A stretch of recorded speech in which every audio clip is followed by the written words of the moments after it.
Hey, Frankie. Hey, I Doc. don't. It's early in the morning, but we're I here and ready to go.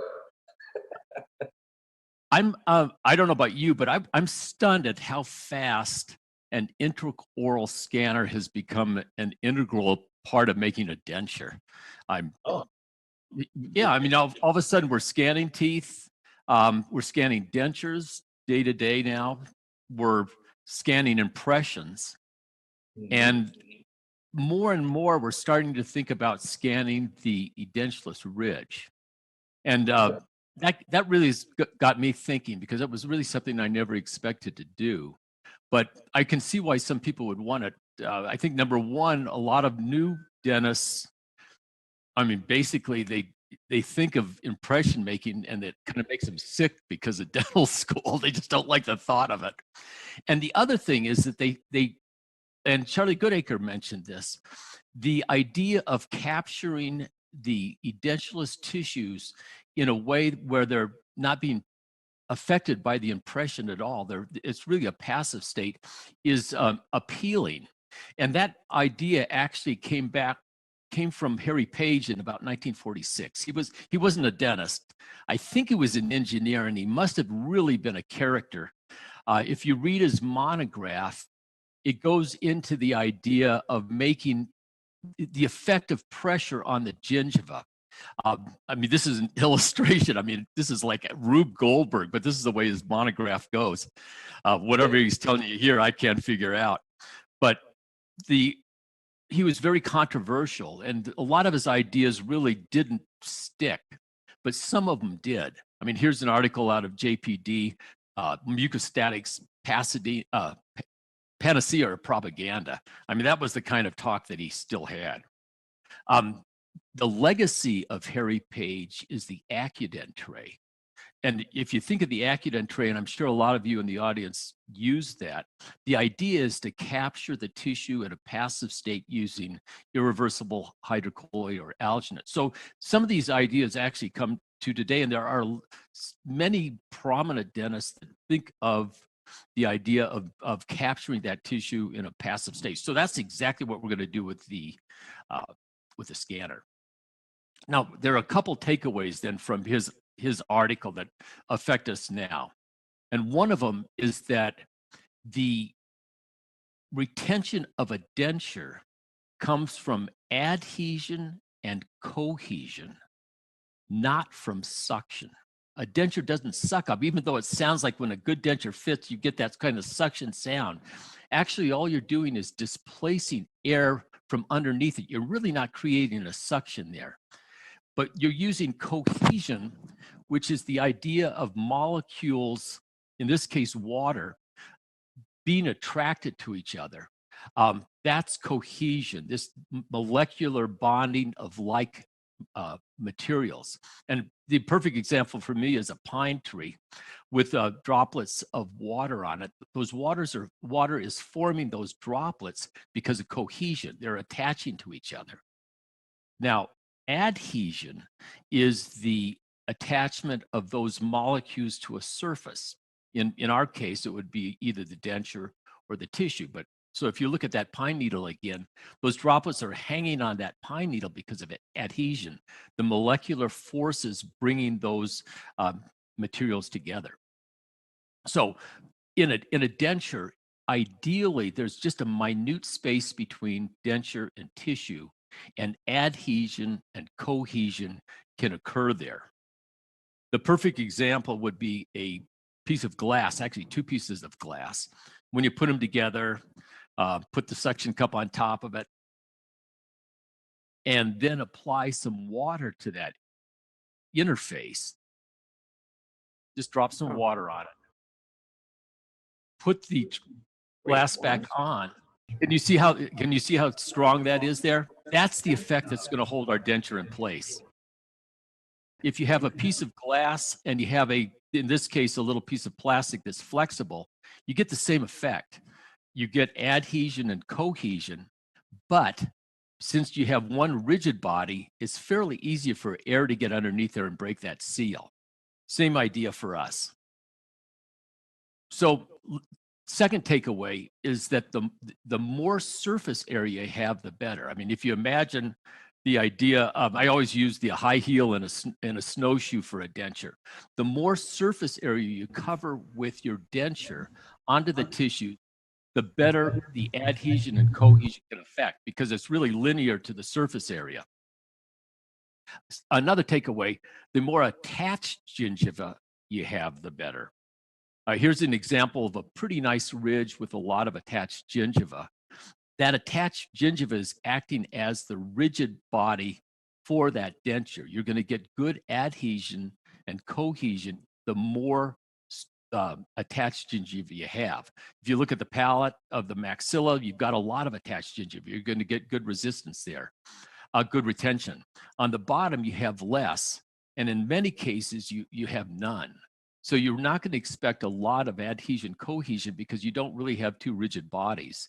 You have just the one flexible problem. That's why a lower denture in many cases is unstable. Another thing is that the tissues need to be healthy. This is my favorite picture here. I don't know if I've ever shown it to anybody else, but the lady came in and she actually had her denture nailed to her palate by a dentist, and it hadn't been out of her mouth for 15 years. It just finally fell out, but it was literally nailed into place. And this is a perfect example of the tissues you don't want to scan. You want the tissue healthy. And a precise fit is critical. The idea that the better impression that you can get, the better approximation of the tissue to the surface, the intaglio surface of the denture, the better the retentive force of adhesion cohesion. And this was shown by Brian Goodacre. If you look at the picture on the left, that's really a typical result of a denture made using a analog process. Let's call it pack and press. Any area that's green on that surface is almost perfect for adhesion cohesion. There just doesn't happen to be a lot of it. If you look at the image on the right, and this is a CAD cam, it's either milled or printed.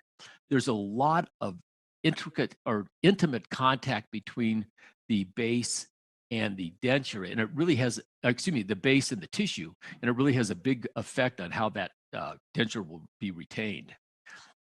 This was proven by Abdulaziz Alahil out of Loma Linda, and he wrote an article where he actually compared a pack and press to a CAD cam denture, and he found that there was significantly higher retentive force because of CAD cam, and it makes sense, more adhesion cohesion.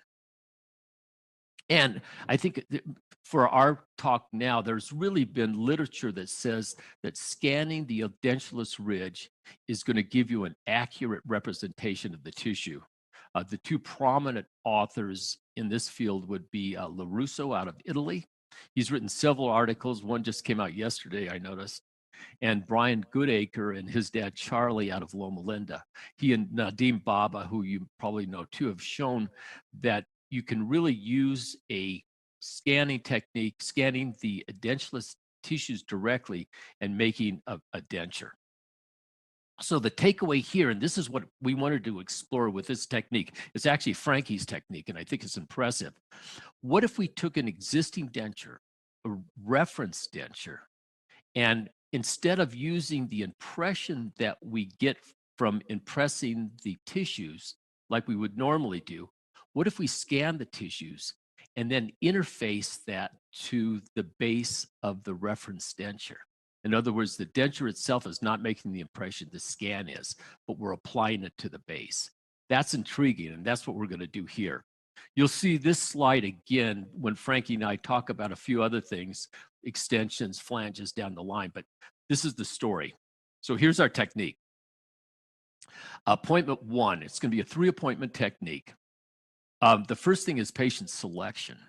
And the idea here is that with any reference denture, the idea of making a denture is to expand on a denture that's working. If the patient comes in and says, I hate my denture, it's never worked, you're not going to say, well, let me take that denture and make a new denture for you, because they're going to say, well, this denture doesn't, my new denture doesn't work because you used my old denture as a copy. So you got to be selective.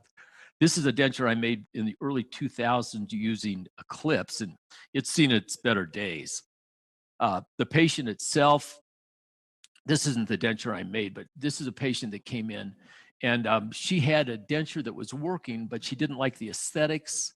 And but the vertical dimension of occlusion was good. The base was adequately extended, and so she would be a good example. So the first step is to pick the right patient.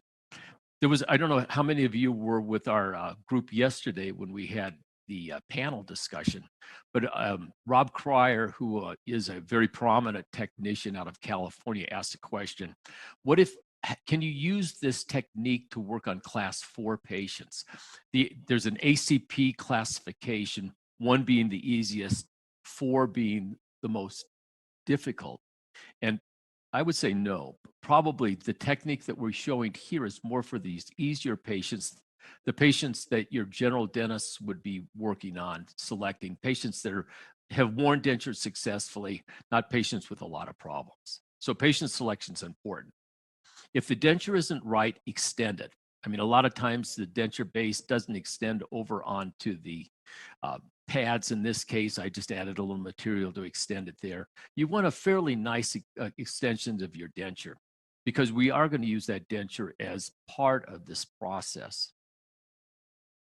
Now, I said we're not going to make an impression of the edentulous ridge, but we actually are. We're going to take the denture, we're going to paint in some adhesive material, and then we're going to apply, in this case, I used Aquasil extra light viscosity, apply into the internal surface of the denture. This denture is not going to be used for, this impression is not going to be duplicated. It's going to allow the Frankie to bond the impression of the denture to the surface of the scanned ridge. He'll be able to marry that. If you don't do it, there's not enough detail for him to be able to make that bond.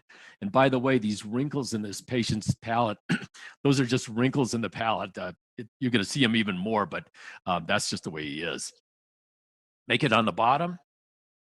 And then you're going to take, in this case, I use Regisil, but you can take any sort of polyvinyl siloxane interocclusal material. You make an interocclusal record. I cut off the buccal and labial surface so you can scan it easier. I'm going to be doing the scanning. But so this is my record.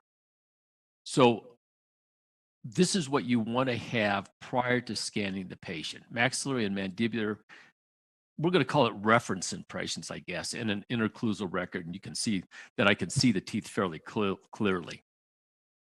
Now I use a prime scan, but you can start to scan the palatal and mandibular tissues. I've got to say, I mean, I have 40 years doing maxillofacial prosthetics and removable. I never really was a fixed prosthodontist to speak of. So I really didn't get into scanning. I'm just now getting into scanning. And I'm realizing that scanning is not only a science, it's an art. And it's a skill that comes with time. The scans I made 6 months ago are much worse than the ones I'm doing now. But you'll find that true also with the scanning the edentulous tissues. The more you do it, the better you get. But there is a technique to it, and there's a little, there's a feeling for it that that you need to develop. Now, LaRusso, who I mentioned before, and Goodacre, who I mentioned before, have some techniques for scanning edentulous tissues. The idea is that in both these techniques, you really want to scan the attached gingiva first, which would be basically the height of the alveolar ridge. And in this case, they're going back and forth over the ridge, and then they're using that ridge scanned area to allow them to expand over into the palate, into the vestibules, and into the floor of the mouth. You really can't, you have to connect all your scans together or they don't work. And I also found that if you get a scan and it's not working and you can't get it to go, you just delete it and try it again until you get it to work. That's probably one of the power tips, is that you're going to just keep doing it over and over again.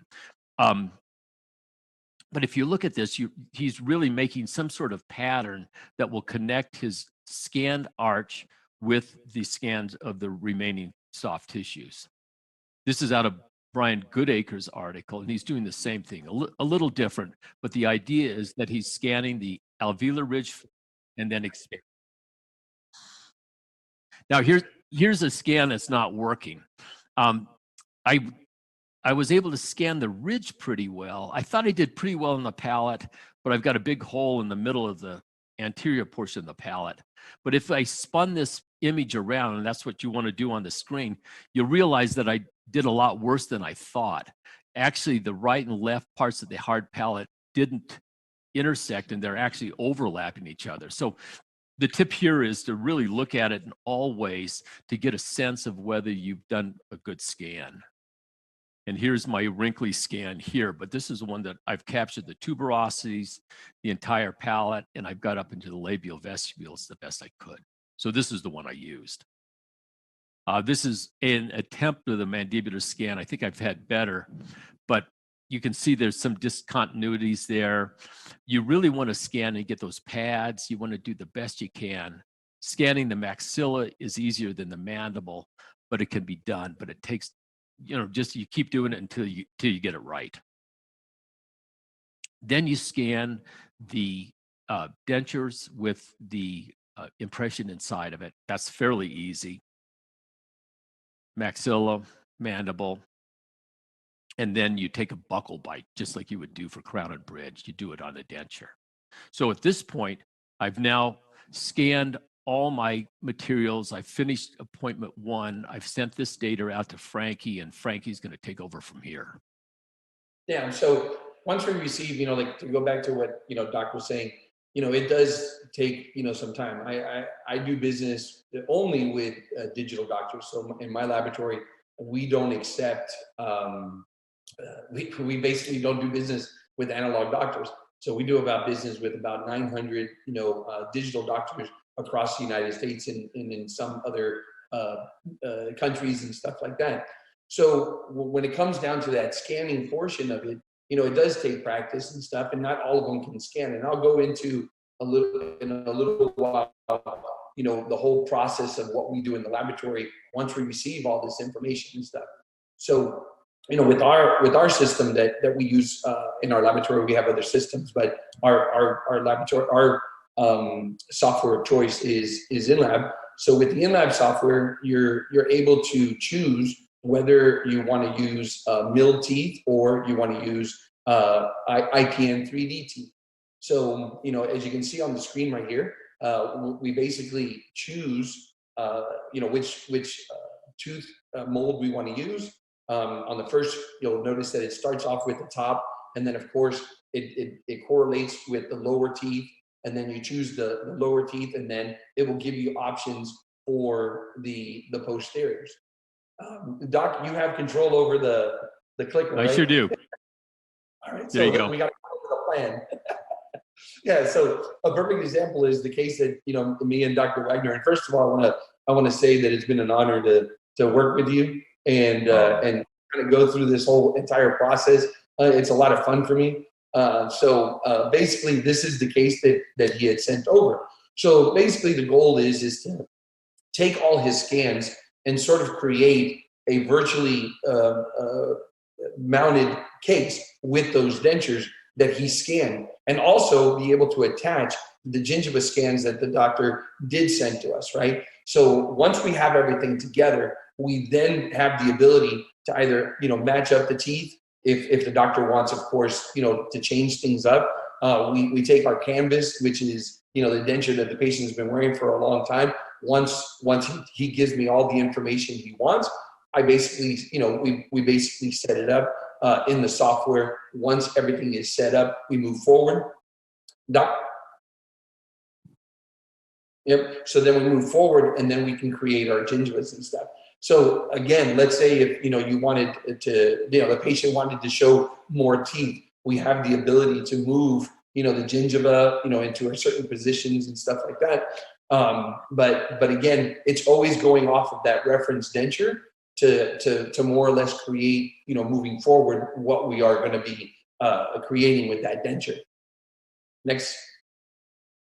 So one of the things that I thought was really cool, and me and Doc kind of got into, this is where we really start proving, where, a scan from the Edentulous scan, and when you compare it to and I'll explain in a little while why I want that, that wash impression underneath the denture, because that's how you basically correlate the two together. But, one of the things that was really cool, and I called Doc and I said, listen, the scans you did, they were good, because at the end, some lowers, especially on the lowers, again, we do about 60 digital dentures a month right now, and all of them are scanned into orally. We have what we normally do. What we normally send to our doctors, and we explain to them, this is the protocol that we want you to use. Some, like everything, right? Practice makes perfect. And so when we came to this spot, Doc, this is something that we even had a good discussion about. You can kind of tell the difference between, the Edentulous scan, right? And you see where he scanned with the wash impression. And you can kind of see that, they're not perfectly stitched, but you can kind of see a little bit of a difference. Well, that's the difference between where that tissue moved, maybe, or where we can control, because when you're scanning, you want that tissue to be controlled. There are softwares or there are scanners out there that, sort of are, they have AI intelligence where it will remember, where the scan goes. And then if the tissue moves and then it comes back, it will then go back and then create and sort of delete, that, like the prime scan, it does that. But does it always get it perfectly? Like Doc explained a little while ago, some of the cases that he has, there's a lot of moving tissue. The tongue moves and everything just kind of goes wacky, right? So this is something, Doc, that when we saw, it kind of showed us that we're going down a very good path. Are you there, Doc? Can you hear me?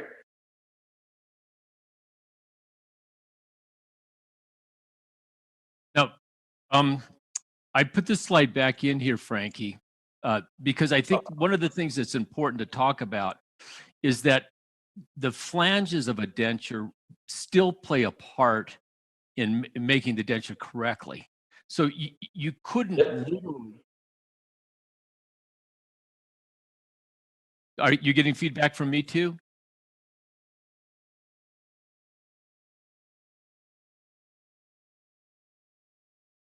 Can you hear me? I'm presuming people can hear me. But the idea here is that it's important that the flanges play a part in creating the denture. So you don't want to take a denture that has poor extensions, because if you have poor extensions, you're going to get air underneath it. And I don't care how accurate the impression is or how accurate the denture is. It's important that we create a solid or a base that will resist a displacement. And what's really cool about, can you hear me, Doc? I can hear you now. I had a little trouble before, though. So here's a perfect example of going back to this, is that, that's also the beauty of having that wash impression, because in our laboratory and in the software, we're able to, once we match those two and we see that there is too much of a discrepancy or there is missing data on the actual case, we can actually use that wash impression to sort of grab those areas that we weren't able to grab, especially in the scan. Oh, interesting. Okay, that's a great point. Yep. All right, so let's go on to appointment 2. So what Frankie's going to send back to me is a monolithic denture, or BTI. There's a lot of different terms for it, but it's made out of the in this case, Lucitone 3D resin, printed, and it's a facsimile of the denture that he designed in the shade of the tooth that I selected, and the tooth that I selected. Now, I mean, at first I thought there were a lot of limitations to the BTI, but I think there are actually a lot of opportunities too. But routinely, what I'll do is I'll place it in the mouth. These things fit just as well as any denture that you can make as the final denture. So it's got pretty good control, and it'll allow you to evaluate the tissue, the dentures pretty easily. And I communicate to the technicians 3 ways. I look at that monolithic denture, then I start taking photos of it. I take notes, and then I mark the monolithic denture itself. In other words, these are images that are going to go back to the technician so that he or she has a sense of what we're talking about and how it looks with the patient. I'll take some with the lips at repose. I'll use some retraction just to show this communicates the horizontal plane, AP plane, buccal corridor, vertical overlap of the teeth. And then typically what I'll do is take a photo with the Fox plane in place. So this will communicate the horizontal plane and the AP plane. Do it anteriorly, do it laterally, and then I write up a little RX describing what I needed to do here. My local technician's Fred. This is Fred. I'm communicating to him.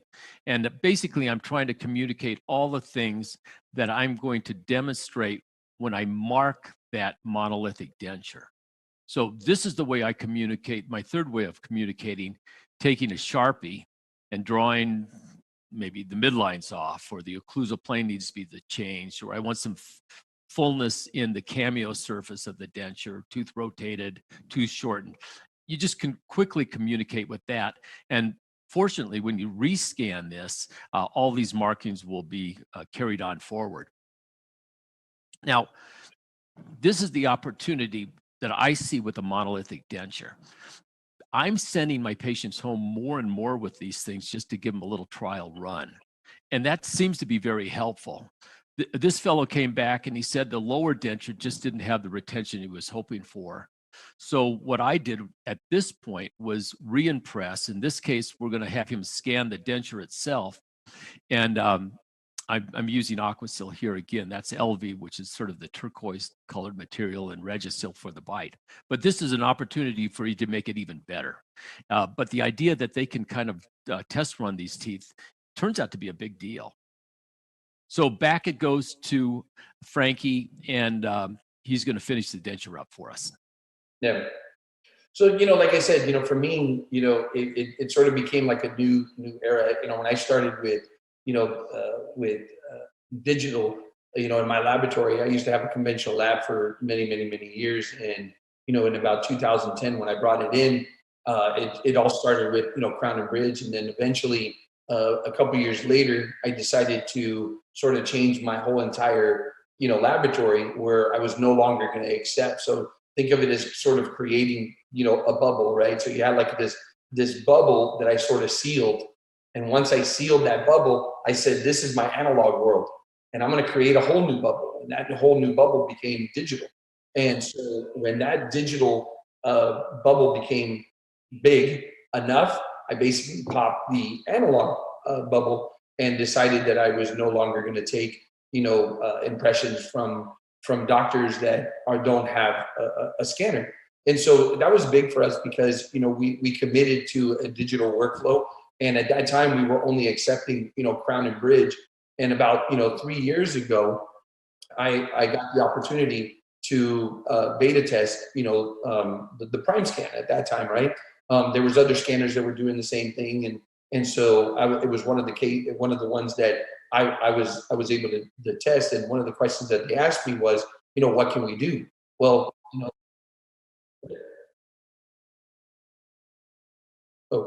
one of the questions that we asked was, or they asked me, what can we do? And the doctor that I was, beta testing with, he actually sent me this scan right here. He said, Frank, what do you think you can do with that? And I said, well, I only have the upper edentulous scan, so let me see what I could do. So I brought it into my software. Once I brought it into my software,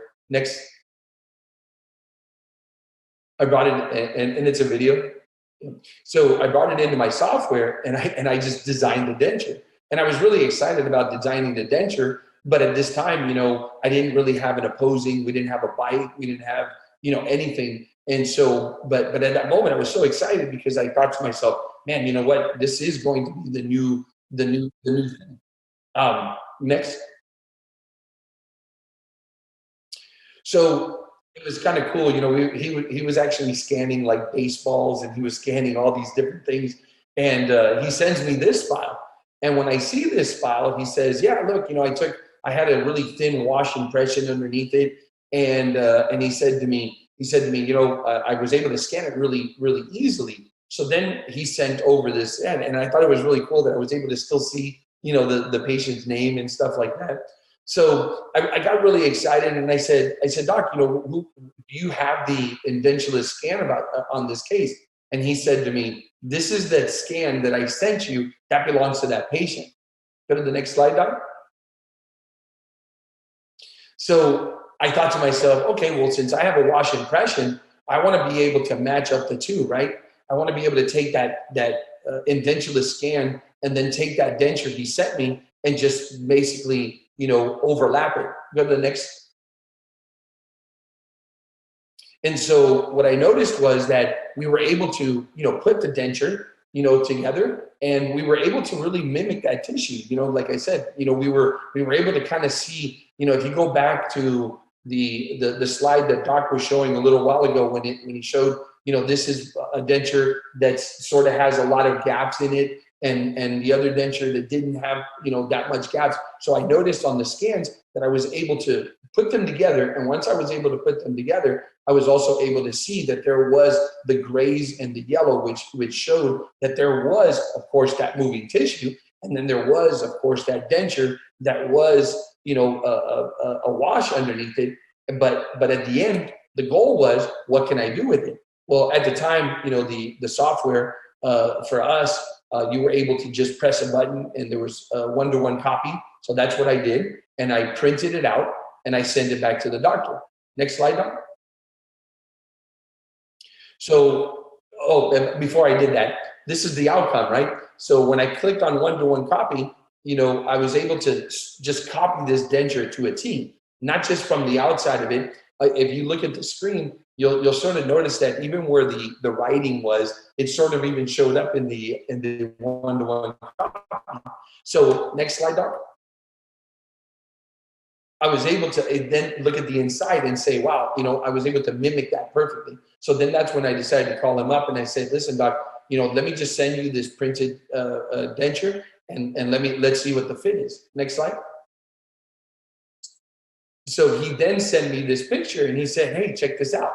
I was able to, it just fit perfectly. I kind of did ask him, I said to him, Doc, can you have him talk, maybe record it, send it back to me so I can kind of see what if it stays in the mouth and stuff.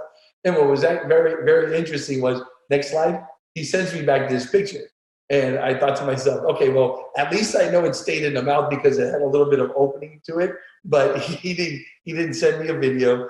But this was to me super duper exciting. One of the reasons why it was exciting was because I knew at that moment that we were onto something. Because if I was able to take that tissue and take that denture, flip it, and then the base of that denture was going to be the Edentulous scan, I knew that we were going down a really good path. The beauty is that, yes, like Doc was saying, sometimes those scans are not that easy. I have a lot of doctors that will scan it. They take practice, and then they go, right? And then they start getting better, because it is a process like anything, right? So go to the next slide, Doc. So this was done by, go back one. Go back one more. Yep. So now this is a video. No, go forward, and then let this video go. So one of the things that, when it comes to the doctor, I had another doctor, Dr. Daniel Vasquez, that I told him about what I was doing, and he had just gotten his scanner. And once he got his scanner, he started scanning. I mean, he told me it took him like a minute and 5 minutes, a minute and 5 seconds to be able to scan this. And once he scanned it 360. of course, I asked him, to take a thin wash impression, because one of the biggest things that we would run across is that if he was to scan that edentulous scan and give me a denture that's worn out in the intaglio surface of it, then that basically means that I would not be able to match them up. And so I called them up, and go to the next scan, or the next one. So then Dr. Vasquez then scanned the inside of the patient's mouth. And, he's been scanning for a very long time. So for him, it was very easy, because as Dr. Wagner said, he's able to scan the patient's mouth, and you'll notice where the tissue starts to correct itself, right? It starts to correct itself in certain areas. And so when he basically started scanning, he always says it's kind of like, you have to follow a certain a pattern, kind of like if you're painting something, right? And, again, I don't scan in the mouth. I do own, scanners, intraoral scanners, but, I'm not a doctor. So, for me, I watch, doctors scan inside the mouth, and I'm always in awe. Go to the next. So we then came up with, for our doctors, sort of like a process, and told our doctors, okay, listen, these are the kind of cases that we want to start receiving in our laboratory. So then we started just advertising to our digital doctors, we're now accepting dentures. And so this is exactly the process. So it was a step-by-step of how to send us a case, right? So if you have an edentulous arch that a patient comes in, doesn't have any dentures, what we're trying to do is we're trying to create that bite. So of course, the first step would just be scan the upper edentulous, connect it to us, scan the lower, connect it to us, right? What we're going to be sending you back is going to be a bite registration. And at that point, you'll basically take the bite how you normally would, in an office. And then we would, at that point also, because we want to be able to match those two, we always ask the doctor, okay, at that point, give me a thin wash underneath, because again, our edentulous scan is always going to be our base. But at any point, if we want to switch over, because like Doc said, if you can't capture certain areas, then we could always switch to that one. So we can basically create whichever our base is, whether it's the edentulous scan or the that becomes our go-to master impression. So scanning for immediates. I mean, that's kind of like a really easy one, right? Just have the patient scan the upper, scan the lower, have them bite down, buckle bite, and send that off. We basically virtually extract all the teeth. Once we extract the teeth, we then make the dentures by using the teeth that the patient sent to us. We can reference off of all that. The next slide, Doc. So, basically you just saw what we actually do if the patient has an existing denture. So, we scan the edentulous, and then we also scan the dentures with a wash impression, and then we create the bite that way. Go to the next. So then, we basically put it together. We've been doing this for about 3 years now in our laboratory, and we've had some great success. At the time, in the very beginning, we definitely milled all our dentures. Go to the next slide. We basically we have in our laboratory, we have 7 mills, and and growing, because again, digital is becoming such a great I think like I said, it is the now, but it's also going to just continue to be the norm in my opinion. And so we just started investing in mills. Once we started investing, we would mill out the pucks. This one is currently this is Lucitone 199, and then we would use double crosslink PMMA for us to be able to put the two together. Go to the next slide, Doc. So then we would have the 2 pieces, right? Once we had the 2 pieces, go to the next slide. And so once we milled them, again, click the button, it's a video.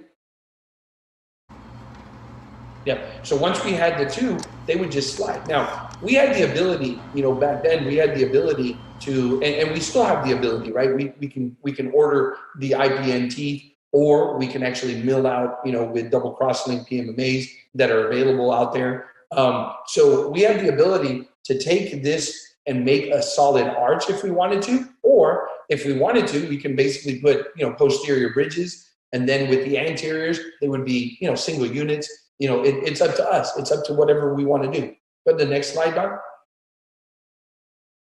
So after we put the cases together, for these cases that we did, we would use HIPAA. HIPAA would basically, put them both together. It was a very strong, it's a high impact material. So as long as you're using a high impact, material, HIPAA for us was our go-to. And once we put them together, we just kind of added our own flavors to it. Again, a lot of people think that digital is, I've heard a lot of different things, right? Well, everybody is going to, basically be able to do a denture. At the end, when it comes to digital workflows, it's a tool. It's a tool just the same way that you have your Bunsen burners, you have your wax, you have this, you have that. All it really is it's creating your foundation to be able to take those things together and then create, your masterpieces and stuff. It's not that all of a sudden, digital is just going to take over and say, oh, I'm going to press a button, walk away, go drink some coffee, and then come back and voila, it's done. There is the artistry behind it if you want to do it, right? Go to the next slide, Doc. So now in our laboratory, we added the carbon printer. So we started using the Lucitone printed material now to continue on with our workflows, not just because, milling is amazing. I love it. I've been doing it for years, but at the same time, printing now gives us speed, right? It gives us the ability to just, and especially, one of the things that we've noticed right off the bat as soon as we started printing was that, with most mills, we're not able to get certain areas, right? So if a mill can't get a certain area because there's an undercut there, and you want that undercut to be there, there's a difference between wanting an undercut to be there in crown and bridge or get rid of that undercut in crown and bridge. You sometimes want those undercuts when it comes to dentures. And so what basically we brought to the table was that once we brought our printer in, now we're able to really get that denture exactly how we want it. And the most important part, go to the next slide, Doc. And the most important part of this is if we look at this picture right here, and this picture right here can say a lot of different words, right? This picture right here for me, what it represents is modeless dentures. To be honest with you, most of our cases that we do, once we get them and we evaluate the scans and all that stuff, we sort of create them. Once we create them, we just print them. So it kind of looks as simple as this, right? We have our base. We basically cure our base. We put the teeth on it, and then we do a final cure on it. The bottom line is that that's my laboratory, and many have come to my laboratory, and my laboratory is an open door to whoever wants to come. And what you notice when you come into our laboratory is that even the crown and bridge, right? Crown and bridge is just a pan with a lab slip, and that lab slip has really no models on it.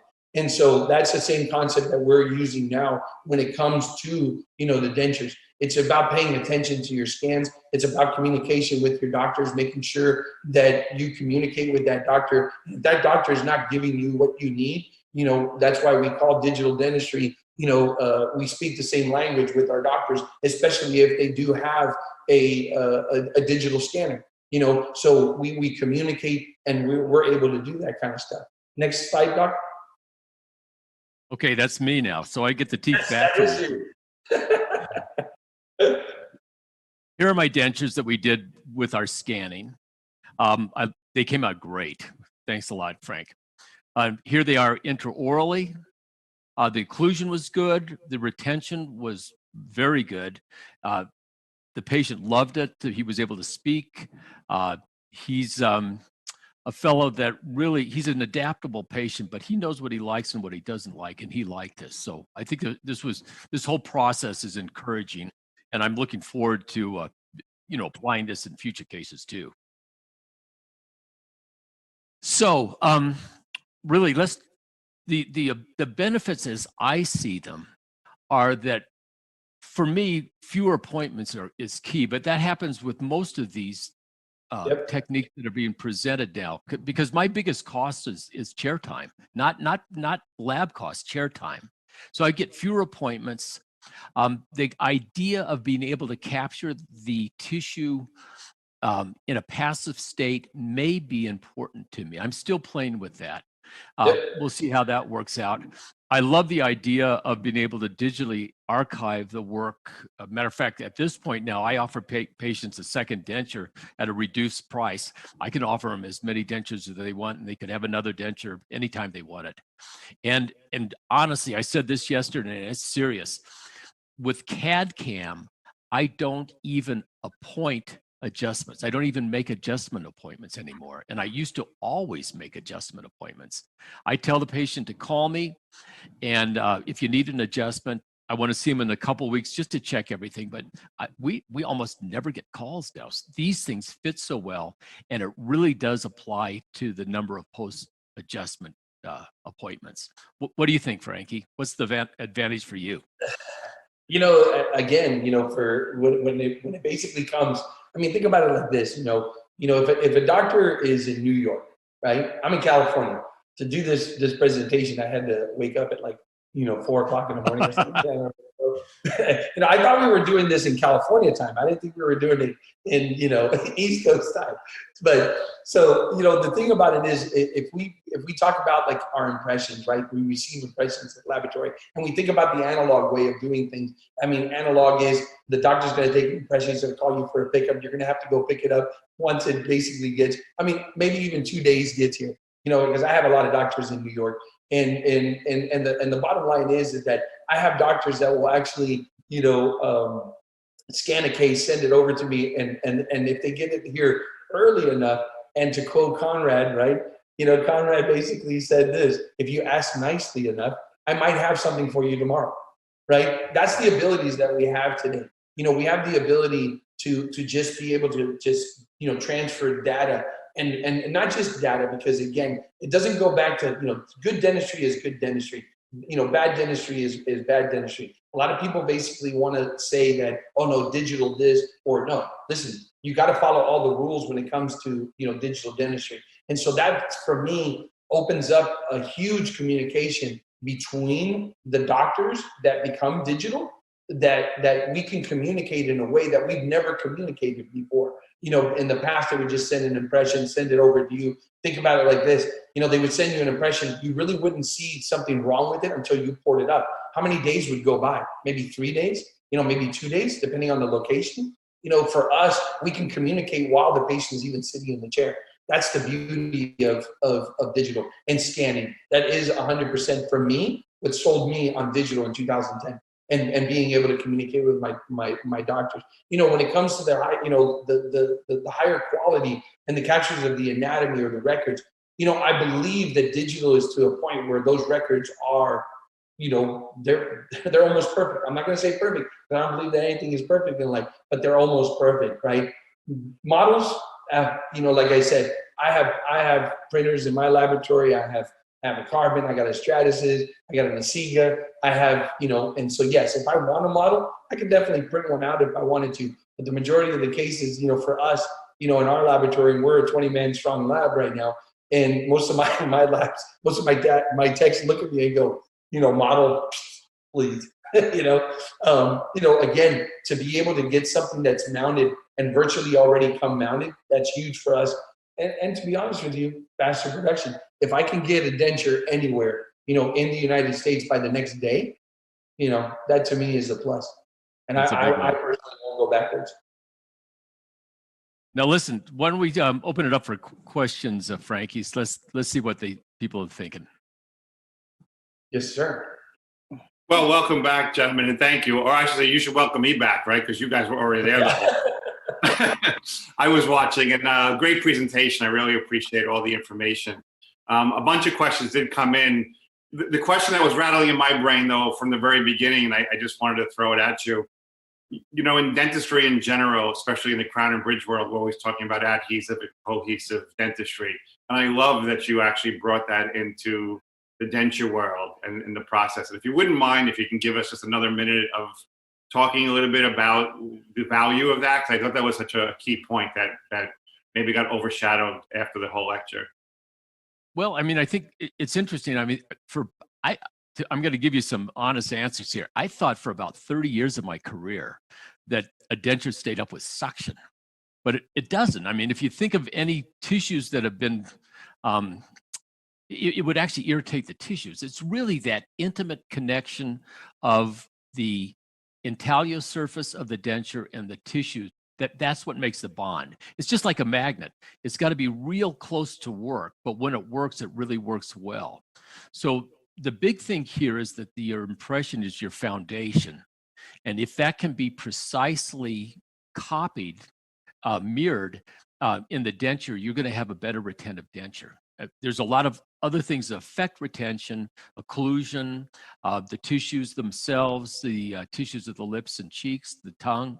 A lot of it plays with retention and stability. But this cohesion, adhesion concept, interfacial tension between the two materials is really a key to a good denture. And that's what we get with CAD-CAM. That's great. Thank you. I appreciate that. A few of the questions that came in, one of them I thought was an interesting question. Somebody asked, by matching up the two intaglio scans, which actual intaglio and borders that will be used for the actual denture? So when you're matching those two scans, is there one that's more dominant, I guess, or how is that actually working to the benefit? That's for Frankie, yeah. So basically, in the softwares, the way that it works is that once we collect all that information, right? If we have an intaglio scan of the denture, and then we have a scan of the edentulous scan, we can actually export the files and then switch them, right? So if a doctor sends me a case that looks awesome, right? Let's say that he scanned the upper edentulous scan. Once he scanned it, I look at it and I'm like, whoa, this is going to go on my advertisement, right? This is like some good stuff. That is the one that I am going to bring back into the software because at the end, what you're doing is creating layers, right? You're exporting STLs to bring in STLs and then mounting stuff, right? So think of it as whatever is best is now going to be your master impression, and that becomes the foundation of it. And so that's how we do it. It's more or less a process of importing and exporting files and then taking a look at something. So if I was to grab a case, the first thing I do is I match them up. And that goes back to in the lecture where I called up Doc and I said, hey, Doc, look, you were able to capture a lot of these areas here. And when I matched them up to that denture, that he took that wash impression, that's why I put that really close so you can kind of see that it was almost perfect. So I was able to use the edentulous scan on that one. But again, it's up to you. You can just import, export, and then sort of mount your cases, depending on the softwares that you use.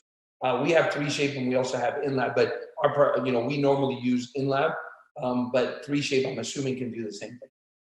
Great, thank you, Frankie. Another question that I think was interesting, if your patient does not have a denture, can you do a similar technique with scanning the edentulous tissue, print a record base on which you place the occlusal rims and to capture the interocclusal records, then scan the rims, then you can evaluate the scan and record base and possibly take a wash base. So I guess that's part of I hear that a lot these days in the scanning world, right? We're scanning and still maybe taking washes sometimes to capture.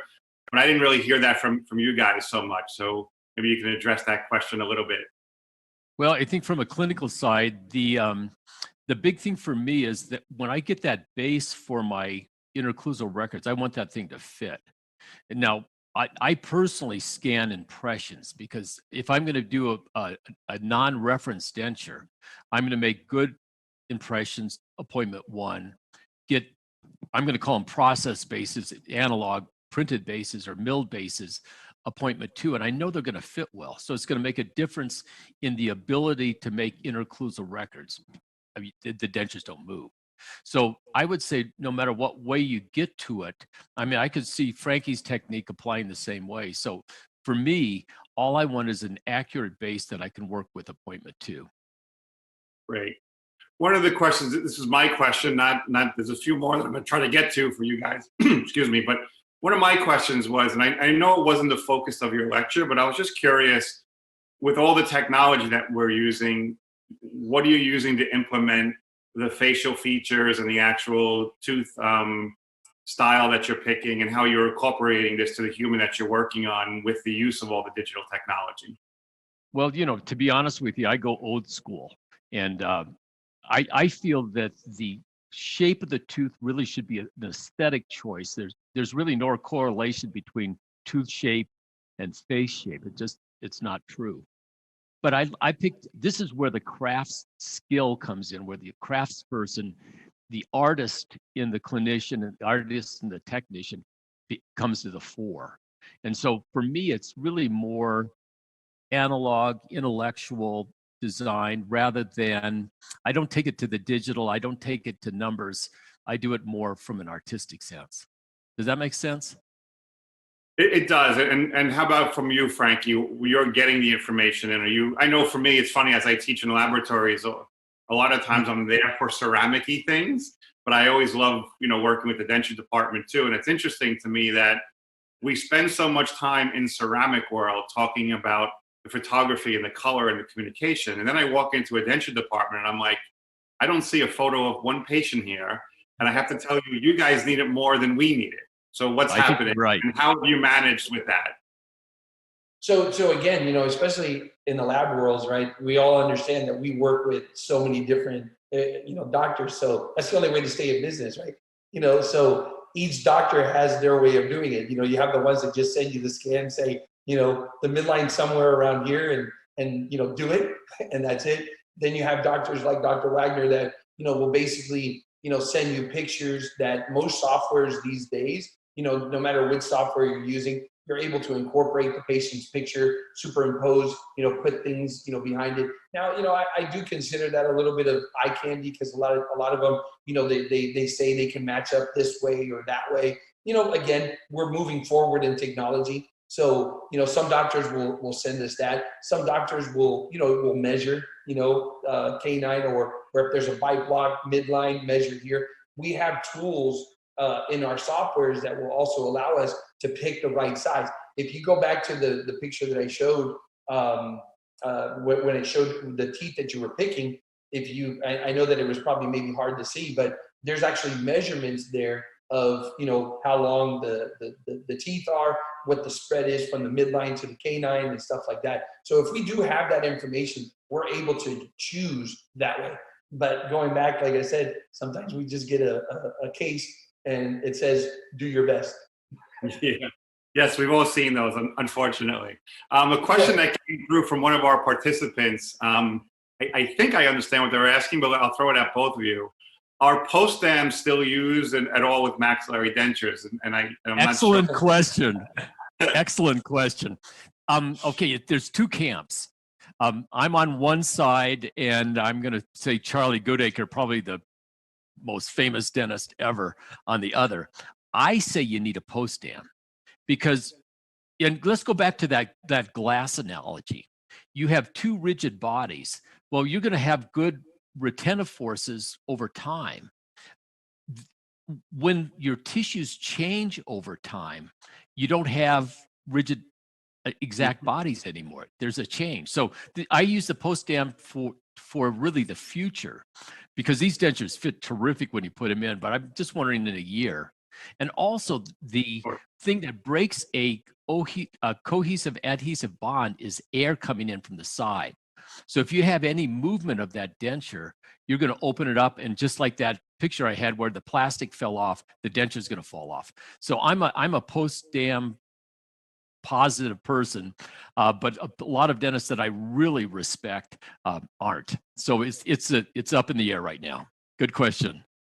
So on that one, I'll basically leave it up to the doctors. So in some of the softwares, they don't have the ability to just, basically kick a button and bam, there's the post-dam. To be honest with you, I have had doctors call me and say, hey, where's the post-dam? Oh, you want one? Okay, so then we basically virtually make it so that it has one. But at the end, the result is what I hear from the doctors and stuff. Some want it, some don't. In my particular software, it doesn't have just a button that pops up. But I can't speak for all the softwares that are doing digital dentures right now. But I'm sure there are some that maybe has it and it just puts it on the master model. Well, there's another just a quick point here is there's probably a digital post dam that's ideal. And Yeah, as Rob Cryer describes this, it's really a bead that goes across the posterior portion of the denture on the Yep. soft, not on the hard palate. Because these, if you can imagine, if you do the old butterfly, that's actually going to raise the denture up a bit. You're going to lose some of that retentive force. So there's probably a digital post dam that somebody's going to design and show to be an advantage in the future. Yeah, I was curious about that, but I guess I'm on your side, by the way, Dr. Wagner, and I think maybe we should do a Twilight thing here. We should have like team post dam and team not post right. Right. I'm with it. I think we should have time for one more. I'm in the middle, whatever you want. Well, I think really the real curiosity for me with that question was the digital world of how we're incorporating that, right? I think that's where the challenge is probably coming in. And like Frankie said, it's really a manual kind of a process at this point because again, there's no way of just snapping that in there. I think we have time for one more question here. So do you have a problem with PVS bites so that after you scan the vertical, it appears to have been opened a little bit too much because of the material thickness? Or do you think the virtual articulator cannot close the bite accurately enough? So what's your guys' take on those two items? You know, I probably don't do a great interocclusal record. I actually don't try to separate the teeth. I allow the occlusion to come together, which may displace the denture, may not. But so I don't really take an open bite. I just sort of fill the spaces with the Regiseal, and that seems to work fine for me. I mean, I guess on top of that, I use a tracing device. We didn't talk about that. That's old school, but boy, does it work well. And so I don't have that problem, but it really would be, you would have to close it down if you do a classic interocclusal record. Great. Well, actually, I think our next speaker will hopefully maybe touch on that a little bit because I know he has a bunch of patents on CR devices and so forth. So maybe Right. he'll that even a little bit more. Well, listen, I want to thank both of you. When I started, I said good morning. I probably should have said good morning, good afternoon, and good evening because we have people all over the world that are watching. Right. And you're one of the earlier ones, so thanks for waking up early. And I hope you get some normal sunlight. I know California is going through a really tough time right now, and I hope you're in an area that's not too affected. So hang in there. But I can't thank both of you enough. I think you did a fabulous job. I really appreciate it. I know it's a new version of us for this IDDS, but I think you guys started it off really fabulously. So thank you very much for your time.